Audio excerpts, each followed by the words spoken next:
আসসালামু আলাইকুম। সবাই কেমন আছো? ফুডি কর্নারে সবাইকে স্বাগত। বৃষ্টির দিনে আরও একটা নতুন রেসিপি নিয়ে হাজির হলাম। আরও একটা পিঠে রেসিপি আজ তোমাদের সঙ্গে শেয়ার করব। বর্ষাকাল মানেই তাল পিঠে বানানোর ঘরে ধুম পড়ে যায়। প্রত্যেক বাড়িতে কিন্তু যে কোনো একটা তালের পিঠে হয়।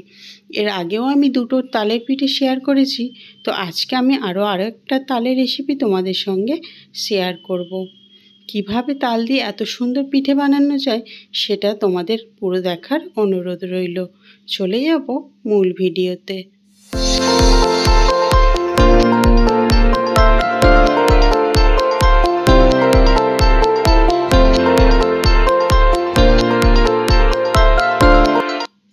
আজকে বানাবো তালের মালপোয়া বা তালের পোয়া পিঠে। তার জন্য এখানে আমি নিয়ে নিলাম 1 কাপ ময়দা। ময়দা ছাড়া কিন্তু পিঠে সম্ভব হয় না। আর দিয়ে দিলাম 1/2 কাপ পরিমাণ সুজি। এখানে কিন্তু ময়দার পরিবর্তে চালের আটাও নেওয়া যেতে পারে। 1/2 কাপ পরিমাণ দিয়ে দিলাম চিনি। পরিমাণ ঠিক রেখে যদি পিঠে বানানো যায় তাহলে কিন্তু প্রতিটা পিঠেই ফুলকো হবে। দিয়ে দিলাম পরিমাণ মতো লবণ আর দিয়ে দিলাম 1/2 চা চামচের মতো মৌরি। মৌরিটা গালে পড়লে কামড়ের সঙ্গে খেতে কিন্তু বেশ ভালো লাগে। সমস্ত শুকনো উপকরণকে সুন্দরভাবে প্রথমে মিশিয়ে নিতে হবে। কিছুক্ষণ মেশানো হয়ে গেলে এবারে দিয়ে দিলাম আমি ছোট বাটির 1 বাটি তালের মেথি। এটা কিন্তু বাড়িয়ে কমিয়ে নিতে পারো। আর 1 কাপ ময়দা 1/2 কাপ সুজির জন্য কিন্তু একটা ছোট বাটির তালের মেথি যথেষ্ট।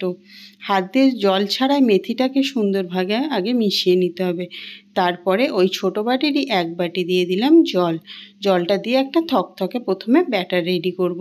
দেখো ঠিক এরকম হয়ে যায়। এরপরও আমি আরও একটা ছোট পেয়ালার 1 পেয়ালা দিয়ে দিলাম জলটা দিয়ে এবারে একটা পাতলা ব্যাটার রেডি করে ফেলতে হবে। যেহেতু এটা সুজি আছে চিনি আছে তাই এটা কিন্তু সুজিটা আরও যতটা ফুলবে ততটা কিন্তু ব্যাটারটা ঘন হয়ে যাবে।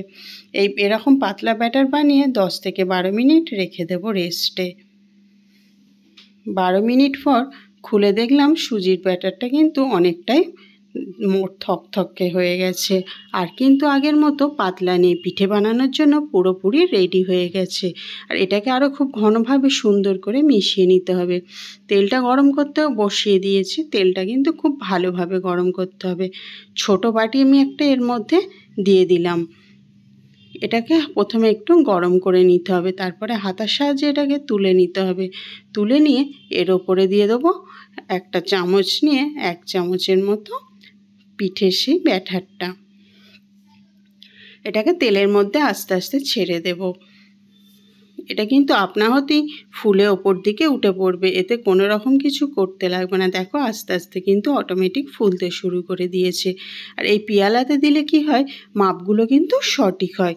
দেখো পুরো কিন্তু উঠে গেছে। আর এটা এক সাইডটা পুরো লাল হয়ে গেছে আর অপর সাইডটাও বেশিক্ষণ লাগবে না লাল করে ভাজতে। পেয়ালাটা আমি তুলে নিলাম জাস্ট একটা দেখানোর জন্য। তোমাদের এরকম বাটি দিয়ে একটা পিঠে বানিয়ে দেখালাম। আর এই বাটিটা না দিয়েও যে কত সুন্দর মালপোয়া বানানো যায় তা কিন্তু পরে আমি তোমাদের সঙ্গে শেয়ার করব। একটা আমি প্রথমে বাটি দিয়ে দেখিয়ে দিলাম। যারা প্রথম বানাচ্ছে তারা কিন্তু এরকম একটা বাটি দিয়ে বানালেও প্রত্যেকটা পিঠে ফুলকো হবে। বাটি ছাড়া এবারে আমি ব্যাটার দিয়ে আবারও করে বানিয়ে দেখাচ্ছি। এই পিঠেটাও কিন্তু খুব সুন্দরভাবে ফুলে ওপরের দিকে উঠে পড়বে।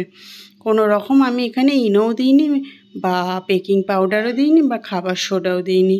জাস্ট একটু রেস্টে রাখলেই কিন্তু পিঠেগুলো সুন্দরভাবে ফুলকো হয়ে উঠে পড়বে। এখান পর্যন্ত যদি ভিডিওটা তোমাদের ভালো লেগে থাকে তাহলে কিন্তু অবশ্যই একটা লাইক দিও। আর কমেন্ট করতে ভুলো না যে পিঠেগুলো কেমন হচ্ছে। আর চ্যানেলটাতে যদি নতুন হয়ে থাকো তাহলে কিন্তু অবশ্যই সাবস্ক্রাইব করে নিও। আর পাশের বেল আইকনটি অন করতে কিন্তু ভুলো না, তাহলে রেসিপি দেওয়া মাত্রই তোমাদের কাছে নোটিফিকেশান পৌঁছে যাবে। প্রত্যেকটা পিঠেই কিন্তু খুব সুন্দরভাবে ফুলে উঠছে। আর এপিট ওপিট পুরো দুখুল হয়ে ফুলে গেলে পিঠেগুলো ভাজতেও আর বেশি সময় লাগবে না। এরকম লাল লাল করে ভেজে পিঠেগুলোকে তুলে নিতে হবে তেল ঝরিয়ে। সবগুলো পিঠে আমি ঠিক এইভাবেই বানিয়ে ফেলবো। পিঠেগুলো আমার কিন্তু পুরোপুরি সবগুলো বানানো হয়ে গেছে। আর একটা পিঠেও আমি তেল থেকে এই সবে তুলে নিলাম। এবারে পিঠেগুলো কতটা সুন্দর আর কতটা মুচমুচে হয়েছে সেটা তোমাদের সঙ্গে শেয়ার করব। মাত্র হাফ কাপ সুজি আর 1 কাপ ময়দা দিয়ে প্লেট ভর্তি কিন্তু পিঠে বানানো সম্ভব। আর এটা মাত্র 10 থেকে 12 মিনিট সময় লাগে ভাজতে।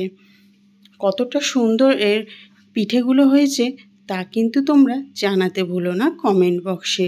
আর এই রকম পিঠে রেসিপি যদি তোমরা আরও দেখতে চাও তাহলে কমেন্ট বক্সে জানিও, আমি কিন্তু বানানোর চেষ্টা করব। পিঠেগুলো দেখো কতটা নরম আর কতটা সফট হয়েছে। হাত দিয়ে চেপে ধরলেও পিঠেগুলো কিন্তু কিছু হচ্ছে না। আমি তোমাদের জন্য একটা ভেঙে দেখালাম। দেখো পুরো পিঠেগুলো ঠিক পকেটের মতো দুখোল হয়ে গেছে আর ভিতরটা কত সুন্দর জালিদার হয়েছে। এরকম পারফেক্ট পিঠে বানাতে গেলে এই রেসিপিটা এই ভিডিওটা ফলো করে তোমরা বানিয়ে ফেলতে পারবে। আর মাপগুলো যদি তোমরা সঠিক রাখো তাহলে তোমাদের পিঠেগুলোও কিন্তু এই রকম ফুলকো নরম তুলতুলে হবে। তো আজকের পিঠের রেসিপিটা তোমাদের কেমন লেগেছে বন্ধুরা তোমরা কিন্তু অবশ্যই জানিও। আর তোমাদের লাইক কমেন্ট আমার কিন্তু ভিডিও বানানোর আগ্রহ অনেকটাই বাড়িয়ে দেয়। আর চ্যানেলে যদি তোমরা নতুন হয়ে থাকো তাহলে চ্যানেলটি সাবস্ক্রাইব করার অনুরোধ রইল। আর যাতে আরও অন্যরা দেখতে পায় শেয়ার করে দেওয়ার অনুরোধ রইল।